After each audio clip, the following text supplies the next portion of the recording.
Hello guys, welcome back to our channel. Episode ആരംഭിക്കുമ്പോൾ കാണിക്കുന്നത് വിശാലിൻ്റെ വീടാണ്. മണിക്കുട്ടൻ പറയുകയാണ്, വിശാൽ സാറ് തൻ്റെ ഹൃദയം തന്ന് പാറുവിനോട് ഇഷ്ടമാണെന്ന് പറഞ്ഞു. എന്നിട്ടും പാറു ഇതുവരെ തൻ്റെ പ്രണയം തുറന്നു പറഞ്ഞില്ലല്ലോ. വിശാൽ സാറേ അതിൻ്റെ വിഷമത്തിലായിരിക്കും.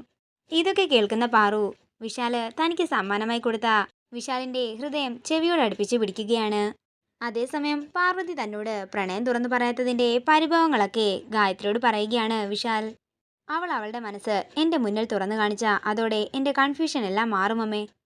അവളുടെ മനസ്സിൽ ഞാനില്ലെങ്കിൽ എനിക്കത് സഹിക്കാൻ കഴിയുമോ എന്ന് അറിയില്ല. എന്നാലും എനിക്കെൻ്റെ ഈ കാത്തിരിപ്പ് അവസാനിപ്പിക്കാമല്ലോ. അമ്മ തന്നെ വേണ്ടത് എന്താന്ന് വെച്ചാൽ എനിക്ക് ചെയ്തു തരണം. അമ്മയോടല്ലാതെ വേറെ ആരോടാ ഞാനിതൊക്കെ പറയുന്നത് എന്ന് വിശാൽ പറയുകയാണ്. പിന്നീട് കാണിക്കുന്നത് ഗാർഗിയാണ്. ആ പാട്ട് കേട്ടിട്ട് അമ്മ എന്നെ അടിക്കുക മാത്രമല്ല ചെയ്തത്, 16 കൊല്ലത്തെ എന്തോ കാര്യം പറയുകയും ചെയ്തു. അമ്മയുടെ മനസ്സിൽ എന്തോ ഒരു രഹസ്യമുണ്ട്. എന്തായിരിക്കും അത്? അത് ആലോചിച്ച് തല പുകയ്ക്കുന്നത്? അമ്മയോടങ്ങ് ചോദിച്ചാ പോരെ? നേരായ രീതി ചോദിച്ചാ അമ്മ തുറന്നു പറയാൻ ഒരു ചാൻസുമില്ല. അതുകൊണ്ട് വളഞ്ഞ വഴി തന്നെയാ നല്ലത്. അതിന് ഒരു വഴിയേ ഉള്ളൂ എന്ന് പറഞ്ഞ് ഗാർഗി അവിടെ നിന്ന് ഉച്ചത്തിൽ പറയുകയാണ്. ഈ വീട്ടുകാരുടെ എല്ലാവരുടെയും ശ്രദ്ധയ്ക്ക് ഇവിടെയുള്ള എല്ലാവരും എത്രയും പെട്ടെന്ന് ഗാർഗിയുടെ മുന്നിൽ എത്തിച്ചേരേണ്ടതാണ്. പ്രായമായവരെയും വയ്യാത്തവരെയും ഞാൻ ബുദ്ധിമുട്ടിക്കുന്നില്ല, പക്ഷേ ബാക്കിയുള്ള എല്ലാവരും എത്തിച്ചേരണം. അത്രയും പറഞ്ഞിട്ട് തൻ്റെ 2 കവളും പൊത്തിപ്പിടിച്ചുകൊണ്ട് ഗാർഗി അവിടെ സെറ്റിയിലിരിക്കുമ്പോൾ അങ്ങോട്ടേക്ക് എല്ലാവരും ചെല്ലുകയാണ്. തുടർന്ന് പ്രതാപം പറയുകയാണ്, നിന്റെ നിലവിളി കേട്ടപ്പോൾ ഞാൻ വിചാരിച്ചു ഇവിടെ ആർക്കോ എന്തോ പറ്റിയെന്ന്. നീ എന്തിനാ എല്ലാവരോടും വരാൻ പറഞ്ഞത്? എല്ലാവരും എത്തിയോ എന്ന് ചോദിച്ചുകൊണ്ട് ഗാർഗി ചുറ്റും നോക്കിയിട്ട് പറയുകയാണ്, അല്ല അമ്മ എന്തേ? അതേസമയം അങ്ങോട്ടേക്ക് പ്രഭാവതിയും ചെല്ലുകയാണ്. അല്ല നിനക്കെന്താ പറയാനുള്ളത് എന്ന് വിനയ് ചോദിക്കുന്നു. പേടിക്കണ്ട, നിങ്ങളെക്കുറിച്ചുള്ള കുറ്റമൊന്നും പറയാനില്ല. 16 വർഷം മുമ്പുള്ളൊരു കാര്യം പറയാനാ ഞാൻ എല്ലാവരെയും വിളിപ്പിച്ചത്. നിന്റെ കുട്ടിക്കാലത്തെ പ്രണയകഥ പറയാനാണെങ്കിലേ കേൾക്കാൻ എനിക്ക് മനസ്സില്ലെന്ന് വിനയ് പറയുന്നു. എനിക്കെന്നല്ല ആർക്കും താല്പര്യമില്ലെന്ന് പറഞ്ഞുകൊണ്ട് വിനയ് അവിടെ നിന്ന് പോകാനൊരുങ്ങുമ്പോൾ ഗാർഗി പറയുകയാണ്, പോകല്ലേ, അവിടെ നിൽക്ക്. ഇതേ അതൊന്നുമല്ല, എൻ്റെ കാര്യമല്ല, ഈ കുടുംബത്തിലെ വേറെ ഒരാളുടെ കാര്യമാണ്. ഗാർഗി, നീ സസ്പെൻസ് ഇല്ലാതെ കാര്യം എന്താണെന്ന് വെച്ചാൽ തുറന്നു പറയാൻ വിനയ് പറയുകയാണ്. 16 വർഷം മുമ്പുള്ള എന്തെങ്കിലും കാര്യം നിങ്ങൾക്കാർക്കെങ്കിലും ഓർമ്മയുണ്ടോ? ഇതൊക്കെ കേട്ടുകൊണ്ട് പ്രഭാവതി ഒരു ഞെട്ടലോടെ നിൽക്കുമ്പോൾ വിശാല് പറയുകയാണ്, 16 വർഷം മുമ്പാണ് എൻ്റെ അമ്മ മരിച്ചത്. തുടർന്ന് ഗാർഗി വിശാലിൻ്റെ അടുത്ത് എന്ന് പറയുകയാണ്, ഞാനേ എൻ്റെ മൊബൈലിൽ ഒരു മ്യൂസിക് കേട്ടുകൊണ്ടിരിക്കുകയായിരുന്നു. അത് കേട്ടുകൊണ്ട് അമ്മ വന്നു. എന്നെ കൊല്ലാനുള്ള ദേഷ്യമുണ്ടായിരുന്നു അമ്മയ്ക്ക്. 16 വർഷം മുമ്പ് കേട്ട മ്യൂസിക് ഓഫ് ചെയ്യടി എന്ന് പറഞ്ഞുകൊണ്ട് അമ്മ എൻ്റെ കരണക്കുറ്റിക്ക് ഒരൊറ്റ അടി. കണ്ണീന്ന് പൊന്നീച്ച പറക്കുമെന്നൊക്കെ നിങ്ങൾ കേട്ടിട്ടല്ലേ ഉള്ളൂ. ഞാനേ അത് കണ്ടു. എൻ്റെ കണ്ണീന്ന് ഒരു 10-15 പൊന്നീച്ചയാ പറന്നു പോയത്. 16 വർഷം മുമ്പ് അമ്മ കേട്ട മ്യൂസിക് ഞാൻ കേട്ടാ എന്താ കുഴപ്പം? എനിക്കത് അറിയണം. നിങ്ങൾ ആരെങ്കിലും എനിക്കത് പറഞ്ഞു തന്നെ തരണം. ഇതിനാ ഞാനിപ്പോൾ എല്ലാവരെയും വിളിപ്പിച്ചതെന്ന് ഗാർഗി പറയുമ്പോൾ രാധിക പറയുകയാണ്, എന്തെങ്കിലും കാരണമുണ്ടാകും. അതല്ലേ പ്രഭാവതി ഇങ്ങനെ മിണ്ടാതെ നിൽക്കുന്നത്. ഇത് കേൾക്കുന്ന പ്രതാപം പറയുകയാണ്, 16 വർഷം മുമ്പുള്ള മ്യൂസിക് അല്ലേ, അതൊക്കെ ഓൾഡ് അല്ലേ, അതൊന്നും ചേച്ചിക്ക് ഇഷ്ടമല്ല. ഇത് കേൾക്കുന്ന പാറു ചോദിക്കുകയാണ്, അമ്മയ്ക്ക് ഇഷ്ടമല്ലാത്ത പാട്ട് ആരെങ്കിലും കേട്ടാ അമ്മ അവരെ തല്ലുമോ? അതെ അതൊന്നുമല്ല, ചെറിയമ്മ പറഞ്ഞതുപോലെ പുറത്തു പറയാൻ പറ്റാത്ത എന്തോ ഒരു കാര്യമാണ്. ഇതൊക്കെ കേട്ട് പ്രഭാവതി ഒരു ഞെട്ടലോടെ നിൽക്കുമ്പോൾ വിശാല പറയുകയാണ്, ഒരു മ്യൂസിക് കേട്ടിട്ട് അമ്മ ഗാർഗിയെ തല്ലണമെങ്കിൽ ആ മ്യൂസിക് അമ്മ ഇറിറ്റേറ്റ് ചെയ്യുന്ന ഒന്നായിരിക്കണം. മ്യൂസിക്കിനോട് ഇറിറ്റേഷൻ തോന്നണമെങ്കിൽ അതിന് പിന്നിലും ഒരു കാരണം ഉണ്ടാകും. ആ കാരണമാ എനിക്കറിയേണ്ടത് എന്ന് ഗാർഗി പറയുമ്പോൾ ഞങ്ങൾക്ക് എല്ലാവർക്കും അറിയണമെന്ന് രാധികയും പറയുന്നു.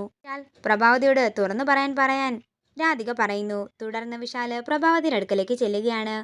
എല്ലാവർക്കും അതറിയാൻ താല്പര്യമുണ്ട്, അമ്മ കാര്യം പറ. അത് പിന്നെ മോനെ വിശാൽ എന്ന് പ്രഭാവതി പറയാൻ ആരംഭിക്കുമ്പോൾ ജാസ്മിൻ പറയുകയാണ്, പറഞ്ഞു കൊടുക്കാൻഡി, കഥയുണ്ടാക്കാൻ മുട്ടി നിൽക്കുകയാ ഗാർഗി. അവളുടെ ചാനലിൽ ഈ അടി കൂട്ടയടിയാക്കി മാറ്റി വ്യൂവേഴ്സിനെ കൂട്ടും. പാർവതിയും ആ കാര്യത്തിലൊട്ടും പുറകിലല്ല. ആന്റിയെക്കുറിച്ച് വായി തോന്നിയതെല്ലാം പറഞ്ഞു നടക്കും. ഇതൊക്കെ കേൾക്കുന്ന പ്രഭാവതി മനസ്സിൽ പറയുകയാണ്, സത്യം ഇവർക്കാർക്കും അറിയാത്തതുകൊണ്ട് ഞാൻ എന്ത് പറഞ്ഞാലും ഇവർ വിശ്വസിച്ചോളും.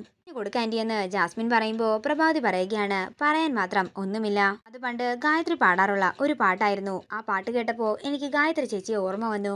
ആ പാട്ട് കേട്ടപ്പോൾ എനിക്ക് വിഷമമായി. അതാണെന്ന് പ്രഭാവതി പറയുമ്പോൾ രാധിക പറയുകയാണ്, ഏത് പാട്ടാണെന്ന് പറഞ്ഞേ. പാട്ട് പറയുകയല്ലോ പാടുകയല്ലേ ചെയ്യേണ്ടത്, അമ്മയൊന്ന് പാടിയാൽ മതിയെന്ന് പാർവതിയും പറയുന്നു. പാട്ടിലെ കുറ്റവും കുറവുമൊക്കെ കണ്ടുപിടിച്ചിട്ട് നീയാണ് വലിയ പാട്ടുകാരിയെന്ന് പറയാനാണോ എന്ന് ജാസ്മിൻ ചോദിക്കുന്നു. നീ വെറുതെ എഴുതാപ്പുറമൊന്നും വായിക്കാൻ നിൽക്കണ്ട, നിന്റെ സ്ഥാനമേ അങ്ങ് ഔട്ട് ഹൗസിലാണ്. ഇവിടെ കാര്യങ്ങളൊക്കെ തീരുമാനിക്കാനേ വേറെ ആളുകളുണ്ടെന്ന് പാറു പറയുമ്പോൾ ഗാർഗി പറയുകയാണ്, അത് പാർവതി തന്നെ ആയതുകൊണ്ടല്ലേ നിനക്ക് കൊട്ടാരത്തിൽ നിന്നും കുടിലിലേക്ക് താമസം മാറേണ്ടി വന്നത്.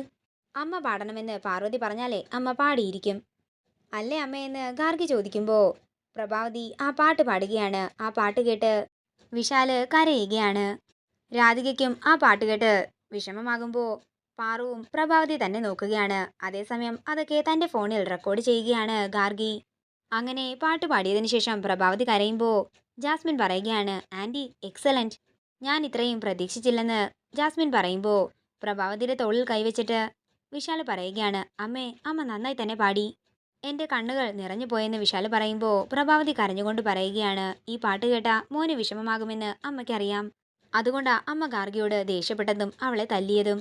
സങ്കടം വന്നെങ്കിലും എനിക്ക് അമ്മയുടെ പാട്ട് ഒരുപാട് ഇഷ്ടമായെന്ന് വിശാൽ പറയുമ്പോൾ കരഞ്ഞുകൊണ്ട് അകത്തേക്ക് പോവുകയാണ് പ്രഭാവതി. തുടർന്ന് എല്ലാവരും പോയതിനു ശേഷം ജാസ്മിൻ ഗാർഗിയോട് ചോദിക്കുകയാണ്, ഇപ്പോൾ ഗാർഗിക്ക് കാര്യങ്ങളൊക്കെ മനസ്സിലായല്ലോ? അല്ലെങ്കിലും നിനക്കൊരടിയുടെ കുറവുണ്ടായിരുന്നു. എന്താണെങ്കിലും എനിക്ക് സന്തോഷമായി.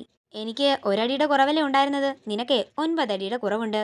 താമസിയാതെ നീ അത് വാങ്ങിച്ചു കൂട്ടുകയും ചെയ്യും. അത് എൻ്റെ കൈ കൊണ്ടാകാതിരിക്കാനേ നീ പ്രാർത്ഥിച്ചോ. അത്രയും പറഞ്ഞ് ദേഷ്യത്തോടെ ഗാർഗി അവിടെ നിന്ന് പോകുമ്പോൾ പാറു ജാസ്മിനോട് പറയുകയാണ്, നീയേ ശരിക്കും കണ്ണടച്ച് പ്രാർത്ഥിച്ചോ, അടി വരുന്നത് എതിലെയാണെന്ന് പറയാൻ പറ്റില്ല. പിന്നീട് കാണിക്കുന്നത് മുകളിലേക്ക് പോകുന്ന പ്രഭാവതി തൻ്റെ മുറിയിൽ ചെന്നിട്ട് പറയുകയാണ്, തൽക്കാലം രക്ഷപ്പെട്ടു. ആ മാജിക് ബോക്സിലെ പാട്ടിന്റെ കാര്യം ആരെങ്കിലും അറിഞ്ഞിരുന്നെങ്കിൽ അതോടെ ചോദ്യങ്ങൾ തുടങ്ങിയേനെ. അതേസമയം അങ്ങോട്ടേക്ക് പ്രതാപനും വരികയാണ്. എന്റെ ചേച്ചി ഇത്രയും കാലം ഇതെവിടെ ഒളിപ്പിച്ചു വെച്ചിരിക്കുകയായിരുന്നു? ഇത് കേൾക്കുന്ന പ്രഭാവതി ഞെട്ടലോടെ ചോദിക്കുകയാണ്, എന്ത്? അല്ല, ചേച്ചിയുടെ ഈ പാട്ട് പാടാനുള്ള കഴിവ്. എന്നാലും അറിഞ്ഞില്ല ചേച്ചി, ചേച്ചിയുടെ ഉള്ളില് ഇത്രയും വലിയൊരു പാട്ടുകാരി ഒളിഞ്ഞു കിടപ്പുണ്ടെന്ന്. അതുപോലെ ഒരു സിറ്റുവേഷനിൽ പാടുക മാത്രമല്ല സർക്കസ് വരെ കളിച്ചു പോകും എൻ്റെ പൊന്നാങ്ങളെ. പിടിച്ചു നിൽക്കണ്ടേ? ഇത് കേൾക്കുന്ന പ്രതാപൻ ചോദിക്കുകയാണ്, ചേച്ചി എന്താ പറഞ്ഞത്? എനിക്ക് സന്തോഷമായെന്ന് പറഞ്ഞതാ. പ്രഭാവതി കൊള്ളാമെന്ന് അവരൊക്കെ പറഞ്ഞപ്പോഴേ എനിക്ക് സന്തോഷമായി. പക്ഷേ ചേച്ചി, ആക്ച്വലി അവിടെ എന്താ സംഭവിച്ചതെന്ന് നീ കണ്ടതല്ലേ എന്ന് പ്രഭാവതി ചോദിക്കുമ്പോൾ പ്രതാപൻ പറയുകയാണ്, അല്ല ചേച്ചി, ഗാർഗി ഒരു പാട്ട് കേട്ടു. ചേച്ചി അതിന് അവളെ തല്ലി. 16 വർഷത്തെ കണക്കും പറഞ്ഞു. അല്ല, എന്താ കാരണമെന്ന് എനിക്കൊന്നും മനസ്സിലായില്ല. അത്രയുമൊക്കെ അറിഞ്ഞാൽ മതിയെന്ന് പറഞ്ഞ് ദേഷ്യത്തോടെ പ്രഭാവതി അവിടെ നിന്ന് പോകുമ്പോൾ പ്രതാപൻ പറയുകയാണ്, ചേച്ചി എന്തൊക്കെയോ മറക്കുന്നുണ്ട്. അതേസമയം പാർവതിയുടെ മുറിയുടെ പുറത്ത് നിന്നിട്ട് പ്രഭാവതി പറയുകയാണ്, ഈ മുറിയിൽ നിന്ന് ആ മ്യൂസിക് കേട്ടത്. അപ്പോൾ മിക്കവാറും ആ പെട്ടി ഇതിനകത്ത് തന്നെ ഉണ്ടാകും. അവള് അതിവിടെ എവിടെ ഒളിപ്പിച്ചിട്ടുണ്ട് എന്ന് പറഞ്ഞുകൊണ്ട് പാർവതിയുടെ മുറിയിലെ പാത്രങ്ങളെല്ലാം എടുത്തു നോക്കുകയാണ് പ്രഭാവതി.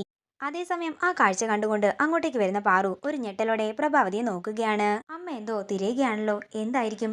തുടർന്ന് പാത്രം കഴുകിക്കൊണ്ടിരുന്ന സമയത്തും പ്രഭാവതി വന്ന് എന്തൊക്കെയോ തപ്പിയത് പാറുവിന് ഓർമ്മ വരികയാണ്. തുടർന്ന് അമ്മ എന്ന് വിളിച്ചുകൊണ്ട് പാറു അങ്ങോട്ടേക്ക് ചെല്ലുമ്പോൾ ഒരു ഞെട്ടലോടെ പാറുവിനെ നോക്കുകയാണ് പ്രഭാവതി. അമ്മ എന്താ തിരയുന്നതെന്ന് പാറു ചോദിക്കുമ്പോൾ പ്രഭാവതി പറയുകയാണ്, 10 കിലോ സ്വർണം. എന്താ, നീ കൊണ്ടു തരുമോ? ഞാൻ എന്താ ചെയ്യുന്നതെന്നൊന്നും നീ തിരക്കേണ്ട, ഒരു ആവശ്യവുമില്ലെന്ന് പ്രഭാവതി പാറുവിനോട് ദേഷ്യപ്പെട്ട് പറയുകയാണ്. ഇതൊക്കെ കേട്ട് പാറു സംശയത്തോടെ പ്രഭാവതിയെ നോക്കുന്നു. ഇതോടുകൂടി ഇന്നത്തെ എപ്പിസോഡ് ഇവിടെ തീരുകയാണ്. ഇഷ്ടമായെങ്കിൽ മറക്കാതെ ലൈക്ക് ചെയ്യുക, ഷെയർ ചെയ്യുക, കമന്റ് ചെയ്യുക. കൂടുതൽ സീരിയൽ അപ്ഡേറ്റ്സിനായി മറക്കാതെ സബ്സ്ക്രൈബ് ചെയ്യുക നയൻസ് ക്രിയേഷൻസ്.